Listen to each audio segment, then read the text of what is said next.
Hello everyone and welcome back to Countdown to Infinity War. Today I'll be counting down the top 18 MCU movies from worst to best, but I'll be splitting this video up into 3 parts. The first part is where I'll be covering 6 movies, then the next part I'll be covering the 6 movies, and yeah, pretty much since it's the top 18, I'll be covering 6 parts, 6 movies at a time, so it'll be divided into 3 parts. And also, this is my opinion, so yeah. So tell me in the description, like in the comments, how you would rank these movies from worst to best and what rating you will give them. Also, by the end of the segment, I will also give them their ratings. So yeah, so that being said, let us begin with number 18, The Incredible Hulk. Now, this is the only MCU movie I don't like, and the only MCU movie I do not own. But still, this movie is not very good. I didn't like the Ang Lee Hulk movie very much, but still, this one was not that big of an improvement. To be fair, I will give fair, the actors for the most part do a good job. Some of the action, especially the final battle between Hulk and Abomination, was pretty fun. And I will admit, the person who's playing Hulk in this movie, Edward Norton, does a good job. But it does have a lot of problems, and it moves very slow and is very boring at times. And it's just not very fun to me, and I just don't like it very well. This is one of the only 2 things in the MCU I do not like. This and Inhumans. Inhumans was garbage, and so is this movie. But with the pauses I gave it, I'm going to give this one a 3 out of 10 and for a D rank. So, yeah. Number 17. Thor: The Dark World. Now, this one isn't bad per se. It is good, but it's still not as good as the other movies. For one, the villain in this movie, Malekith, is so bland and forgettable. Do you know how boring and bland and forgettable he is? I had to write down his name so I could remember it. That is not a good sign for a villain. Also, why do we always have to have one thing I really wanted in this movie was to have Thor go around the other 9 realms. And while yes, we do get to see some of it, in the first action scene and where he goes to the Dark World, but still, the Dark World is just bland and cliche to me. Seriously, it looks like anything you could do with something called the Dark World, and it was not very good. Well, to me, the actors do a good job, with the best part of the movie being easily with the relationship between Thor and Loki. And yeah, I will admit, the first half of the movie is really fun to me. And there were some parts when they went to Earth, which was pretty cool.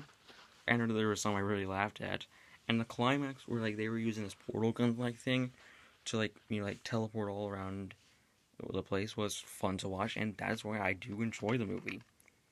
But still, it was not that big of a worthy follow-up to the first Thor movie.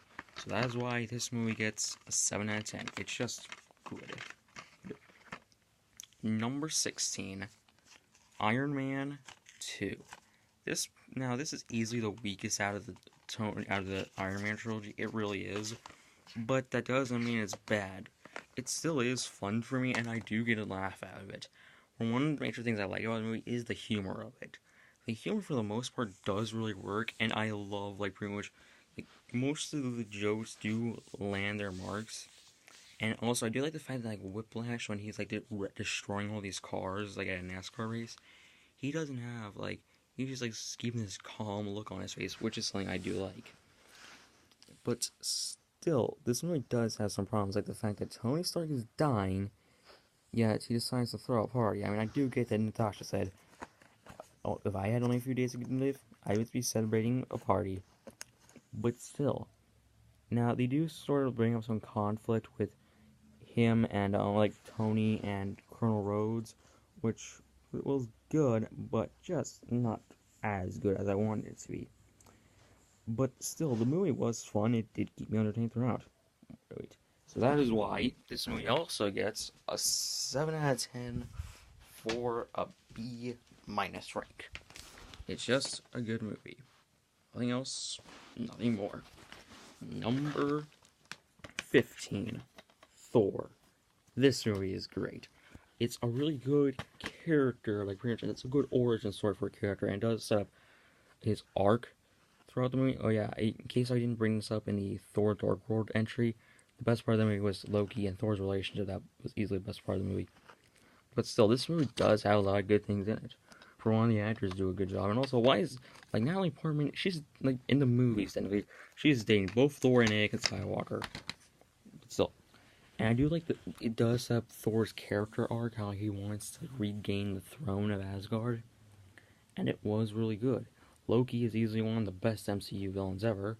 Oh yeah, I'm also very ashamed of this, but in my top 10 MCU video, I forgot to, like, I accidentally skipped the Ultron segment, which I am ashamed of. But still, the movie is actually really good to it. I like the characters. It was fun throughout, and I was actually, like, I like the fact that it starts off the movie with Thor being an unlikable a-hole, but by the end of it, he becomes a good person, which is something I like. It's sort of like the first Iron Man movie. Well, not as good as the first Iron Man movie, but still, it is a really good movie. It's not the best Phase 1 movie, but it is still good for what it's worth. And that is why he gets an 8 out of 10. And number 14, Iron Man 3. Many people didn't like the movie, saying complaints like the whole, oh, why did Tony do the whole, like, say his, address on national TV? Well, coming from someone who has anger problems like me, I will say this. When you're angry, you lose control of yourself and you don't think very well. That's what happens to me when I'm doing, like, I'm angry. I don't think very well. And it is actually really cool. And I do like the fact that it does wrap up Tony's character arc of being, of pretty much not taking people for granted that much. And it is a really good movie to me. And I do love the fact what they did with the villain of the movie. Rather than the villain being a punching bag for the hero, the villain of the movie is actually, like what they did with the idea of the Mandarin, for him being an idea to go into the hearts of Americans, which is something I enjoy about the movie. And also, that scene of the oil rig was freaking epic. Seriously, all the Iron Man suits going around, it was awesome. But still, the movie does have some problems here and there, like the main villain, Aldrich Killian. Well, not bad per se. He is one of the lesser villains in the MCU. And there were some parts I was confused about. Like, I will agree with the complaint about the whole, why didn't Tony just say House Party Protocol when his house was being under attack? But still, this movie was a massive improvement from the first from Iron Man 2. That's why it gets a 9 out of 10. A really good movie. Now, number 13, and the movie to finish off this first part, Ant-Man. Oh yeah. Paul Rudd stars in this movie, and I gotta say, this is probably like the only times I really liked Paul Rudd in a movie. The only other movies I know him from are as Brian Fantana from Anchorman, which is an awesome movie, and the second one I also really like. But still, I do like Scott's character in this movie. He wants to not be a criminal anymore, but he's forced to sort of be a hero, like, in order to be a hero in his daughter's eyes. And the effects they used for it were really good. This was easily the biggest surprise to me out of any of the MCU movies, alongside the first Guardians of the Galaxy movie, where when I saw the trailer, I was like this, oh no, this movie's going to be bad. Like with the first Guardians of the Galaxy movie, I thought that movie was going to be like, oh, Marvel trying to be like Star Wars. But like Guardians of the Galaxy, it was a big surprise for me. I loved it. And I still get a kick out of it today. The special effects are really nice to watch. The characters are good. And overall, the story is really good in my opinion. That is why Ant-Man gets a 9 out of 10 for an A rank. Hope you enjoyed the first part of the list, and I'll see you again for part 2 and part 3. So, yeah. Bye.